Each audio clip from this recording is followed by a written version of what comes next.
this boat master for 1 hour of Classic Canal Tour. We are today lucky to have Captain Lars at the steering. I am Lisbeth. Before we start with all the sights on the tour, just a few practicalities. Please don't smoke the next hour. It's not allowed, and please mind your head. We are going to pass very many bridges, like the bridge you see ahead of the boat now. They are very low, so each time find your seat, remain seated and watch out. Also, there's a yellow line in front of me. Please stay on that side also when you make photos. It's for the captain to have a bit of free space up here in front. In front of us, the very lowest bridge, the Nyhavn bridge, so please mind your head. Thank you.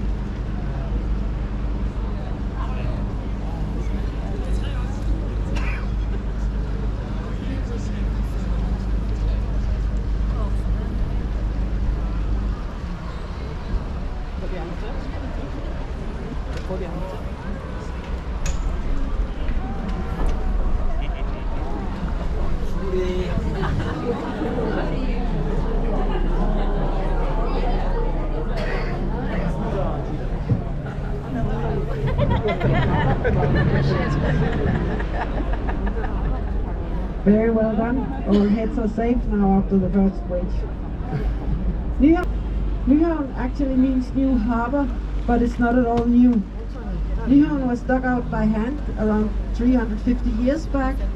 At that time to connect King's New Square, where we started with the harbor, and to allow for the big wooden ships to go the whole way in and to unload their goods.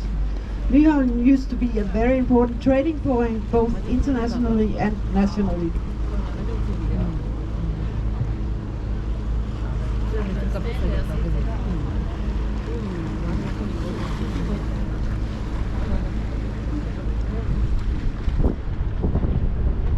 Så er vi ved at være ude af Nyhavnskanalen, og så drejer vi nordpå. Inden til venstre har vi nu det kongelige danske skuespilhus. Så i havnebussen, så vi skal lægge til. Men det kongelige danske skuespilhus åbnede i 2008. Det blev åbnet med et berømt Shakespeare-skuespil, der hedder Hamlet. Og udover at det er meget sørgeligt, så handler det om en dansk prins, og foregår på Kronborg Slot, der jo ligger i Helsingør. On your left-hand side, the Danish Royal Playhouse now, opened in 2008 with the famous Shakespeare drama called Hamlet. Hamlet is a very tragic story, and besides it's about a Danish prince, and is set at Kronborg Castle, which is placed north of Copenhagen in the town Elsinore. Worth a visit if you are going out of the city for a small excursion.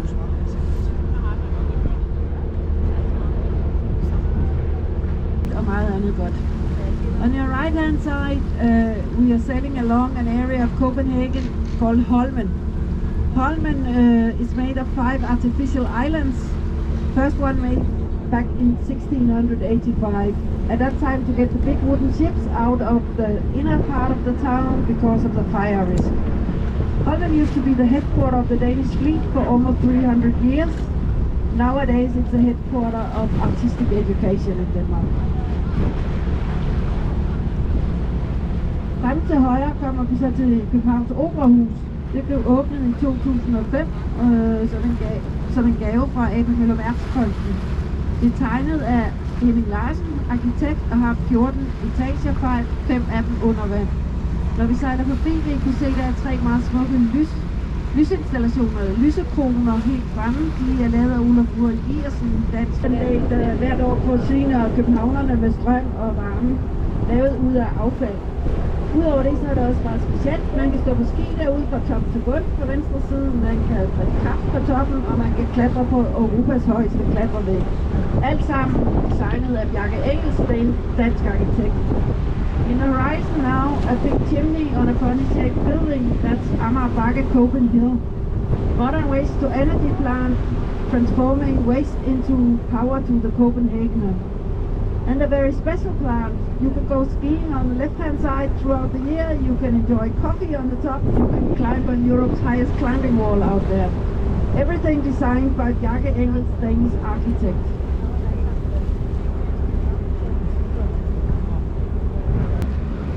In front of us now, the Danish flag, Dannebrog, oldest in the world.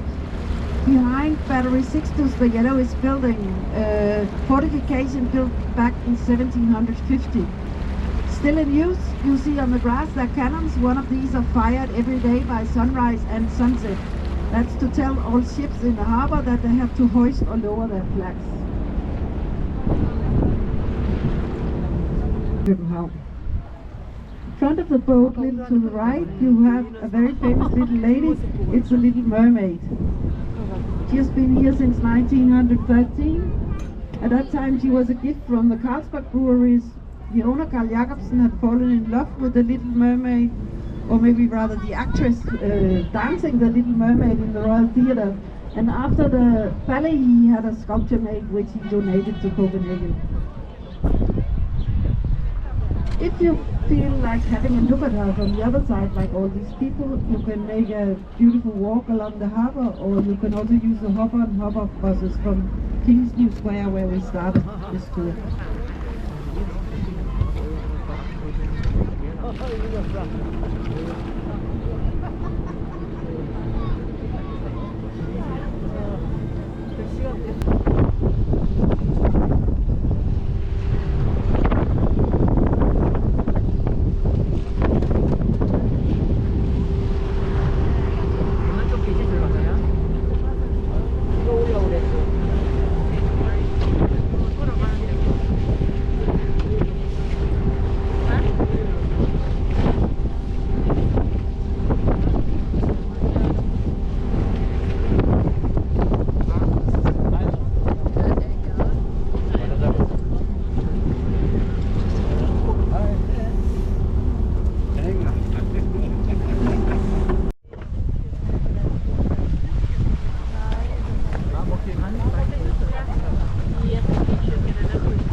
Lidt ind til venstre, der kigger vi ind på et byggeplads, hvor der i øjeblikket er meget bygget meget eksklusivt boliger til de, der har råd. Så kommunen har 30-40 millioner til over, så er det sikkert stadig muligt at få en lejlighed, og efter sigende skulle der også være solgt ind til 70 millioner. On your left-hand side, leads to the front, exclusive apartments, so make for those who can afford. So if you have 5 to 6 million euros left in the bank, you'll be able to get one.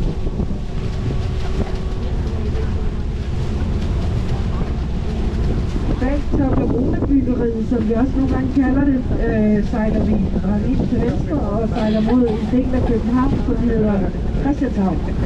Christianshavn blev anlagt af kong Christian IV i begyndelsen af 1600-tallet. Han var en meget aktiv konge. Han har bygget mange bygninger i København. Vi kommer også forbi flere undervejs senere. Han førte også mange krige og tabte mange krige. Han satte næsten hele Danmark. Det går også ikke mindre end 23 børn. Christianshavn byggede han inspireret af Amsterdam. Han ville gerne have nogle hollandske købmænd til at flytte til København og betale noget skat. Og sikkert kunne hjælpe ham med at finansiere sin krige. De kom så bare ikke, men Christianshavn blev bygget og var mange år en arbejderbygning. I dag er det så sat pænere i stand og er blevet mere eksklusivt. Mest kendt for de mange husbåde. We're now turning left into an area of Copenhagen called Christianshavn, built by King Peter IV in the 17th century. The street food market called Nyhavn Canal Tour is written on the green on top of the yellow building. Popular one as well. Et gadekøkken også til højre, fordi der skulle være interesseret i det. Broens gadekøkken. And we are approaching a bridge now, so of course mind your head, and after the bridge I will make a small break. It's a silent zone here at the canal because many people live on their boats in the canal. You want their peace. Der kommer en bro her, så pas på hovederne. Efter broen er der stillezonen, så jeg holder en lille pause. I'll come through the boat if you have questions. But first mind your head. Thank you. And also your to the back, your cameras and everything else. Yeah. Thank you.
Venstre bag bygningen skjuler sig nogle brandpartier, så kan man gå helt op i top.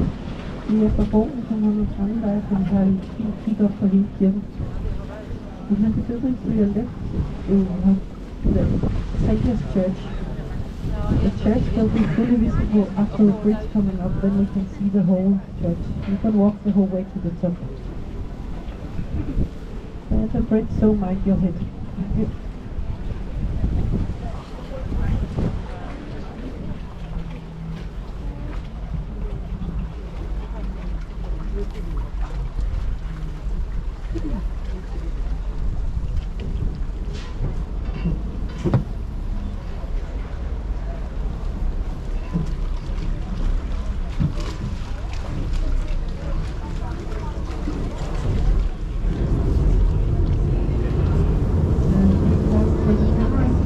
You will get the most photographed screen of this.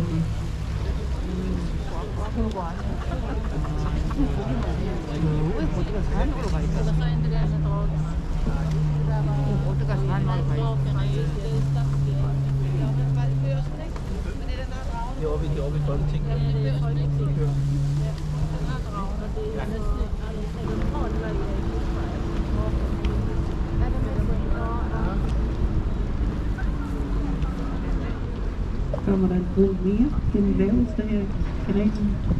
Og her was a bridge, one more bridge, lowest and widest in this canal, so I got it.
The circle bridge is by Ulf Eliassen, Danish Atlantic artist.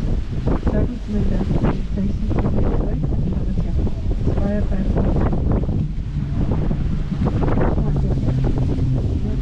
When you pass the bridge, you will see a line under the bridge. That's where the circles go apart when they have to allow for big ships to go into the canal.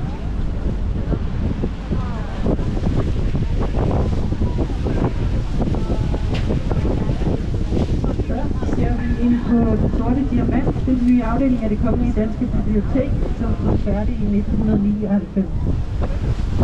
Bygningen er den gamle afdeling af Det Kongelige Danske Bibliotek, der blev bygget nøjagtigt 100 år tidligere. It covers now the much diamond released after the Royal Library 1999. Behind the building you find the old part of the Royal Library, completed exactly 100 years earlier. Earlier on in the day, when the sun is out, water is reflected at the front and then it looks like small diamonds. That's why it's called the Black Diamond. The center and exhibition on the picture. So we're turning right now and going to sail around the whole Christiansborg Castle, which is behind the buildings here. You see the tower here, the highest one. Så sejler vi til højre her, så for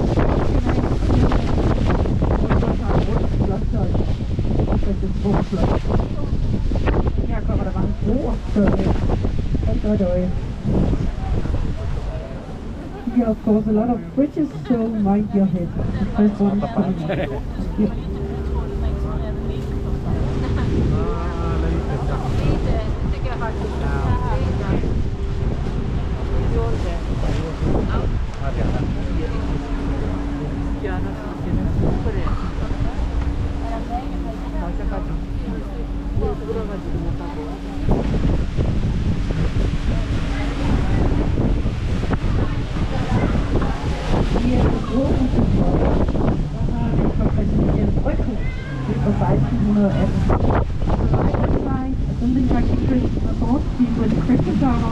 It's his brew house from 1680.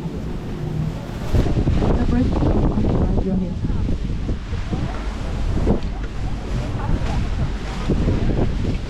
Brygger, så bliver der brygget rigtig meget øl. The old part of Christiansborg Castle that survived the fire in 1794 inside the royal stables with nowadays around 20 horses. Still in use for special occasions. Coming up here is the marble bridge, the main entrance to Christiansborg, the riding ground to the right. Foran os kommer marmorbroen og hovedindgangen til Christiansborg og indenfor til højre ridebanen. Please mind your head here. Thank you.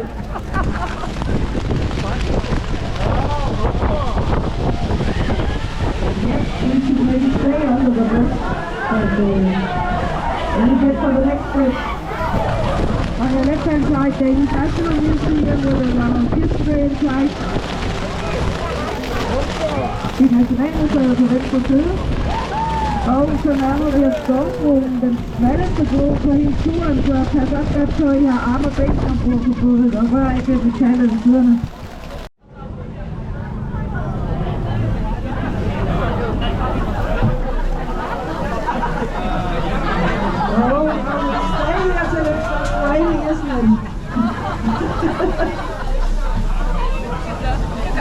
Traffic.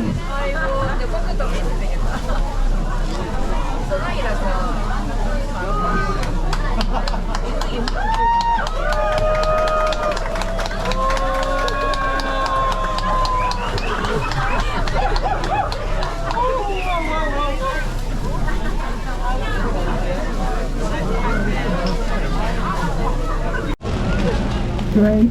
We got out again, but let's hope for sunshine very soon. Til højre har vi stadig den gamle del af Christiansborg, og tårnet i baggrunden, der er det højeste i København. Så kan man også komme helt op. To the right hand side, still the old part of Christiansborg Castle and the tower to the back. There you can walk the whole way to the top. It's the highest in Copenhagen. Længere frem er den opperfulde bygning til højre, Thorvaldsens Museum. Dan Thorvaldsen var en meget berømt dansk spillehugger, der boede det meste af sit liv i Rom, levede i 1900-tallet, eller 1800-tallet, undskyld. Kort før sin død kom han tilbage til København og fik så af kongen sit eget museum. Han blev også æresborger af København. Endelig kan man se hans smukke skulpturer. On your right hand side now comes Thorvaldsens Museum. Thorvaldsen was a very famous Danish sculptor back in the 19th century.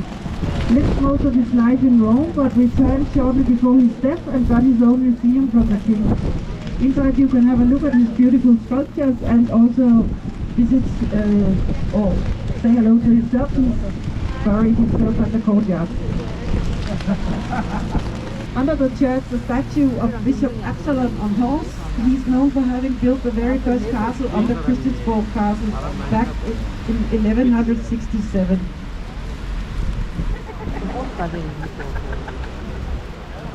Long time Bishop Absalon was honored as the founder of Copenhagen, but as this metro station was built, they found out people have been here since Stone Age. So nowadays he has to share the honor. Man kan ud undervejs på turen, men måske ikke lige i dag med det her vejr. We are now at the inner harbor of Copenhagen and have been around the Christiansborg Castle. Here used to be an industrial polluted harbor for many years, but a lot of work has been done the past 30 years to clean up the water. So today the water quality is high and the Copenhagen love to come here swimming. Some in fact throughout the year. There are several harbor parks along the harbor also if you want to try yourself under more protected conditions. One behind the playhouse where we started out. The Inner Harbor Bridge, completed 2016 as part of Copenhagen's strategy to become greener city. It's only for pedestrians and bikers used to connect the inner part of Copenhagen with the outer part. Every day used by more than 18,000 people. And, ladies and gentlemen, this is the one and only bridge where you're allowed to stand. So this is the chance if you want to do so before we reach the final destination.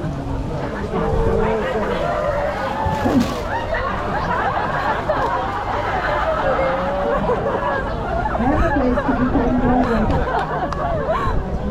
Så er vi tilbage ved Nyhavn Kanalen, hvor vi startede. Nyhavn har altid været et meget levende eller livligt sted, med også livligt natteliv, mange sejlere og handlende og sømænd og hvad der hører til. H.C. Andersen har faktisk også boet her i næsten 20 år, og vi kommer til at sejle forbi husene, hvor han har boet. Vi først kommer her ind på højre side, smalt i hus bag båden, der kommer her nu Bjørnton, i nummer 67 med sort tag. We are now back at the Nyhavn Canal, always a lively place, full of traders, seamen and sailors, and also Hans Christian Andersen has lived here and wrote many of his fairy tales, and he was here as the first one was published. Altogether he has left us more than 150 fairy tales. I'm sure you know some of them, like the Ugly Duckling, the Little Mermaid and so on. And you see now the sun is shining for the last, final, lowest bridge, the Nyhavn Bridge. So mind your head and also your cameras to the back. And find your seat. Let's end with all heads safe. Please sit down also to the back. Sit down. Thank you. Thank you. Sit down to the back. Sit down to the back. Please sit down. Thank you. I want to get you all back safely.